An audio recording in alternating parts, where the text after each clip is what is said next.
قیام پاکستان کی جدوجہد بہت مشکل کام تھا۔ اعصاب شکن، جرأت ہمت اور حوصلہ طلب مسلم لیگ کی قیادت نے اسے ہمیشہ پرامن رکھنے کی بھرپور کوشش کی، جس میں وہ بڑی حد تک کامیاب بھی رہی۔ لیکن جب قیام پاکستان ناگزیر ہو گیا تو ہندوؤں اور سکھوں نے ہجرت کرنے والے مسلمانوں کو خون جس انداز سے بہایا وہ بہت خون کچا داستان ہے۔ نئے وطن کے باعث پاکستان ملنے کی خوشی میں ابھی ہجرت کی تلخ یادیں بھلانے کی کوشش کر رہے تھے کہ لیاقت علی خان کو شہید کر دیا گیا۔ ان کے اصل قاتلوں کے چہروں سے کبھی بھی پردہ نہ اٹھ سکا، لیکن اس سانحے کے بعد دوسرا بڑا سانحہ یہ ہوا کہ پاکستان میں ممتاز سیاسی اور سماجی شخصیات کا وقتاً فوقتاً قتل ہوتا رہا، اور ان میں سے اکثر کے اصل قاتلوں کا چہرہ کبھی بھی پوری قوم کے سامنے نہیں آیا۔ قائد ملت جنرل ضیاء الحق بے نظیر بھٹو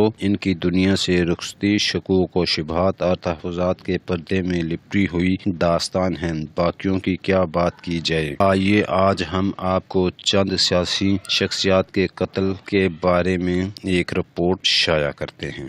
شہید ملت قائد ملت لیاقت علی خان کی شہادت۔ لیاقت علی خان کی شہادت 16 اکتوبر 1951 کو راولپنڈی میں واقع ہوئی۔ جمہوریت کا چراغ اس دن بجھ گیا اور نوکر شاہی کے لیے آگے بڑھنے اور اقتدار پر قبضہ کرنے کا راستہ کھل گیا جب قائد ملت کو شہید کر دیا گیا۔ قائد ملت 16 اکتوبر کی صبح راولپنڈی پہنچے۔ ان کو ایک جلسہ عام سے خطاب کرنا تھا۔ بقول بیگم رانا لیاقت علی خان اس جلسے میں انتخابات اعلان کرنا تھا، لیکن ایسا نہ ہو سکا۔ جیسے ہی قائد ملت تقریر کے لیے اٹھے اور ابھی دو الفاظ برادرم اسلامی ہی کہے تھے کہ دو گولیاں چل گئیں، ایک ان کے سینے میں پیوست ہو گئی اور دوسری نے ان کے قاتل کو ڈھیر کر دیا۔ یعنی موقع پر ہی بانس کے کٹ جانے سے بانسری کے بچنے کا خطرہ نہ رہا۔ قتل کی تفتیش کے ایک پولیس افسر کے سپرد ہوا۔ وہ بدقسمت افسر کچھ دستاویزات لے کر کراچی آ رہا تھا کہ اس کا ہوائی جہاز کراچی پہنچنے سے چند منٹ پہلے گر کر تباہ ہو گیا۔ افسر مر گیا، تفتیش کے کاغذ جل گئے۔ شہید کی بیوہ کے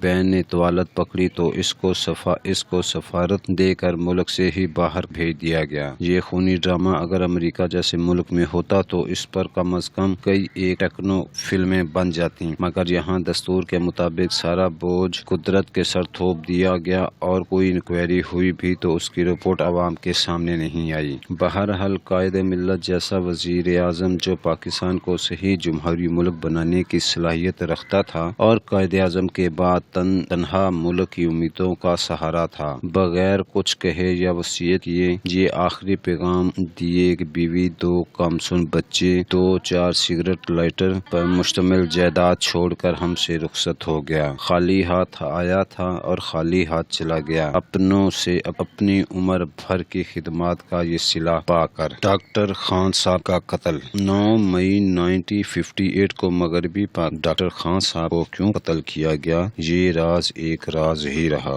شاہد علی مشرقی پاکستان اسمبلی کے ڈپٹی اسپیکر۔ 1958 میں مشرقی پاکستان میں سیاسی بحران اپنے نقطۂ عروج پر رہا۔ مارچ 1958 سے اکتوبر 1958 تک 4 مرتبہ صوبائی حکومتیں تشکیل پائیں اور ٹوٹیں۔ 2 مرتبہ ابو حسین سرکار نے وزارت سازی کی، جبکہ 2 مرتبہ عطاء الرحمن کو اقتدار نصیب ہوا۔ اسی دوران مشرقی پاکستان میں 2 ماہ تک گورنر راج بھی نافذ رہا۔ ستمبر 1958 میں مشرقی پاکستان اسمبلی میں دونوں مخالف جماعتوں کی آویزش اپنے عروج پر پہنچ گئی۔ صورتحال یہ تھی کہ حکومت تو عوامی لیگ کی تھی، مگر اسپیکر عبدالحکیم کرشن سرائمک پارٹی سے تھے، دوسری جانب ڈپٹی اسپیکر شاہد علی عوامی لیگ کی طرف سے تھے۔ 20 ستمبر 1958 کو عوامی لیگ نے اسپیکر کے خلاف عدم اعتماد پیش کرنی چاہی، مگر اسپیکر نے اسے خلاف ضابطہ قرار دے دیا۔ اس پر اسمبلی میں ہنگامہ آرائی شروع ہو گئی۔ اسپیکر اس صورتحال سے گھبرا کر عقبی راستے سے فرار ہو گئے اور ڈپٹی اسپیکر نے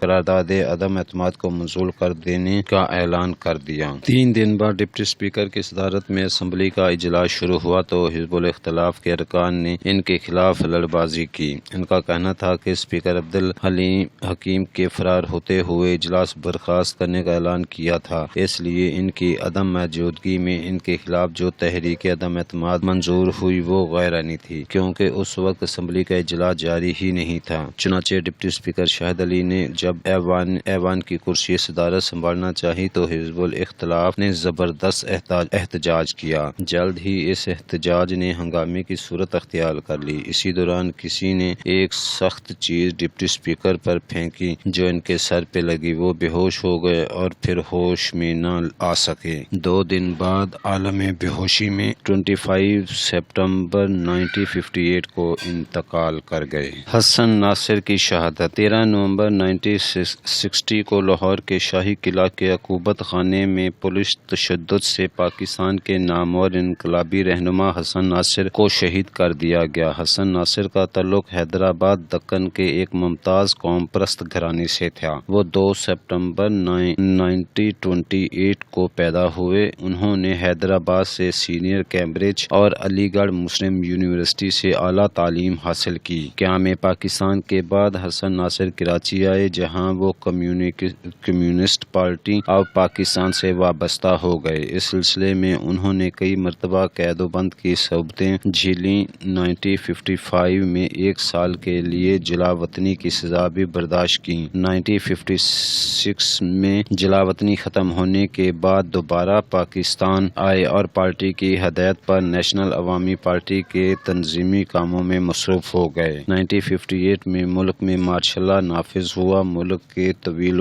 عرض میں جبر و تشدد کا بھرپور دور شروع ہوا۔ چنانچہ حسن ناصر انڈر گراؤنڈ ہو گئے، لیکن ایک غدار کی مخبری پر 9 اگست 1960 کو انہیں گرفتار کر کے شاہی قلعہ لاہور کے عقوبت خانے میں قید کر دیا گیا۔ بالآخر اذیتوں کے ہاتھوں وہ 13 نومبر 1960 کو جان کی بازی ہار گئے۔ حسن ناصر کی شہادت کو پولیس نے خودکشی قرار دیا، لیکن بائیں بازو کے سیاسی رہنما میجر ریٹائرڈ اسحاق محمد نے نامور وکیل محمود علی قصوری کے ذریعے مغربی پاکستان ہائی کورٹ میں، جس کے سربراہ جسٹس M.R. کیانی مرحوم تھے، حسن ناصر کو عدالت میں پیش کرنے کی درخواست دائر کر دی۔ جسٹس کیانی نے اس درخواست کو فوری طور پر سماعت کے لیے منظور کر لیا گیا۔ جب پولیس شہید حسن ناصر کو عدالت میں پیش کرنے سے قاصر رہی تو سب کو علم ہو گیا کہ حسن ناصر کو شاہی قلعے کے عقوبت خانے میں اذیتیں دے کر شہید کر دیا گیا ہے۔ نواب آف کالا باغ 26 نومبر 1967 کو مغربی پاکستان کے سابق governor Nawab of Kala Bagh میر محمد خان کو پراسرار طور پر قتل کر دیا گیا۔ نواب آف کالا باغ ایوب خان کی حکومت کے ایک اہم ستون تھے۔ وہ ایک ایماندار، کھرے اور سادہ مزاج انسان تھے، مگر ان کی انتظامیہ پر گرفت اتنی ہی سخت تھی۔ پرانے فیوڈل آرٹ کا ایک مثالی نمونہ تھے۔ نواب of Kala Bagh Oxford university کے فارغ التحصیل اور پرانے پارلیمنٹرین تھے۔ مغربی پاکستان کے گورنر بننے سے پہلے PIDC اور خوراک و زراعت کمیشن کے چیئرمین رہ چکے تھے۔ 1 جون 1960 کو انہوں نے مغربی پاکستان کے گورنر کا عہدہ سنبھالا۔ اس عہدے پر وہ 18 ستمبر 1966 تک فائز رہے۔ 1962 اور 1965 کے انتخابات میں ایوب خان کی کامیابی میں انہوں نے کلیدی کردار ادا کیا۔ ان کے رعب اور دبدبے کا یہ عالم تھا کہ وہ خود مسلم لیگ کے رکن نہیں تھے، لیکن کوئی بھی نشست کے لیے مسلم لیگ کا ٹکٹ ان کی مرضی کے بغیر جاری نہیں ہو سکتا تھا۔ گورنری سے مستعفی ہونے کے بعد وہ اپنی جاگیروں پر واپس چلے گئے، جہاں 26 نومبر 1967 کو انہیں قتل کر دیا گیا۔ اس قتل کا الزام ان کے بیٹے ملک اسد پر لگایا گیا، مگر اس الزام کو ثابت نہ کیا جا سکا۔ عبد المنعم خان کا قتل 13 اکتوبر 1971 کو مشرقی پاکستان کے سابق گورنر عبد المنعم خان کو 2 افراد نے ان کے گھر میں گھس کر فائرنگ کر کے شدید زخمی کر دیا۔ انہیں فوری طور پر ہسپتال پہنچایا گیا، جہاں وہ زخموں کی تاب نہ لاتے ہوئے جاں بحق ہو گئے۔ عبد المنعم خان 1902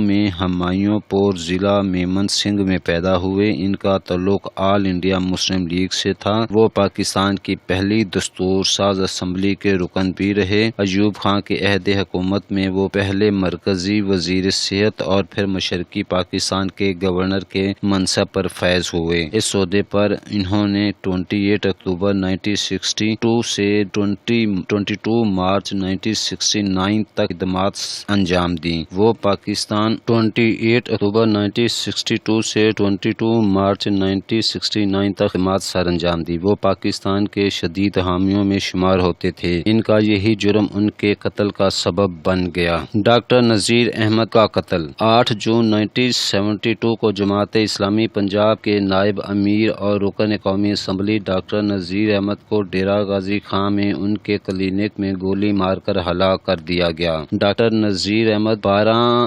فروری 1929 کو ضلع جلندھر میں پیدا ہوئے۔ قیام پاکستان کے بعد ڈیرہ غازی خان میں آباد ہوئے۔ پیشے کے لحاظ سے ہومیوپیتھک ڈاکٹر تھے۔ وہ ایک درویش صفت انسان تھے۔ غریبوں کا مفت علاج کرتے تھے، ادویات سے لے کر مضافات میں نکل جاتے تھے اور مریضوں کی خدمات کرتے۔ ڈاکٹر نذیر احمد سے عوام جس قدر محبت کرتے تھے، یہ اسی کا کمال ہے کہ وہ جاگیرداروں اور زمینداروں کے ضلع ڈیرہ غازی خان کے روایتی سیاسی خاندانوں کے امیدواروں کو شکست دے کر قومی اسمبلی کے رکن منتخب ہوئے۔ ڈاکٹر خان احمد کا قتل بھٹو دور کا پہلا سیاسی قتل تھا۔ خواجہ محمد رفیق کا قتل 20 دسمبر 1972 کو ذوالفقار علی بھٹو کے اقتدار کی پہلی سالگرہ کے موقع پر حزب الاختلاف کو سیاسی جماعتوں نے اس دن کو یوم سیاہ قرار دیتے ہوئے ایک